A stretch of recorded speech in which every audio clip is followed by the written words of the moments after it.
ஸ்ரீவைகுண்ட சட்டமன்ற உறுப்பினரான சமூக ஆர்வலர் அன்னை வி.ஜி. சரவணன் எம்.எல்.ஏ. அவர்கள் கடந்த 5 ஆண்டுகளுக்கு மேலாக ஸ்ரீவைகுண்ட தொகுதி மற்றும் அதன் சுற்று வட்டார பகுதிகளில் உள்ள ஆதரவற்ற ஏழை எளியவர்களுக்கு இல்லம் தேடி இரவு உணவு திட்டத்தை ஏற்படுத்தி இரவு உணவு வழங்கி வருகிறார்.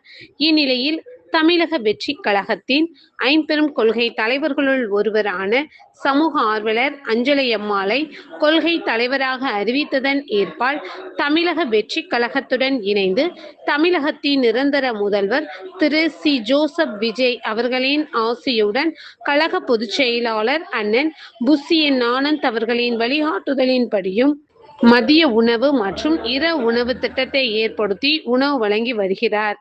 27/6/2026 அன்று ஸ்ரீவைகுண்டம், கோட்டைக்காடு, உண்டியலூர், ஏரல், கீழமங்கலக்குறிச்சி, சிறுதொண்டநல்லூர் ஆகிய பகுதிகளில் உள்ள ஆதரவற்ற ஏழை எளியவர்களுக்கு மதிய உணவும், அண்ணாநகர், கொட்டாரக்குறிச்சி, ஆறுமுகமங்கலம், அரசன்குளம், மாரமங்கலம், இடையர்காடு, தளவாய்புரம், சம்படி காலனி, மேலச்சம்படி மற்றும் அதன் சுற்று வட்டார பகுதிகளில் உள்ள ஏழை எளியவர்களுக்கு இரவு உணவும் ஸ்ரீவைகுண்ட சட்டமன்ற உறுப்பினரான சமூக ஆர்வலர் அன்னை வி.ஜி. சரவணன் எம்.எல்.ஏ. அவர்களின் சார்பில் அன்று 218 நபர்களுக்கு உணவு வழங்கப்பட்டது.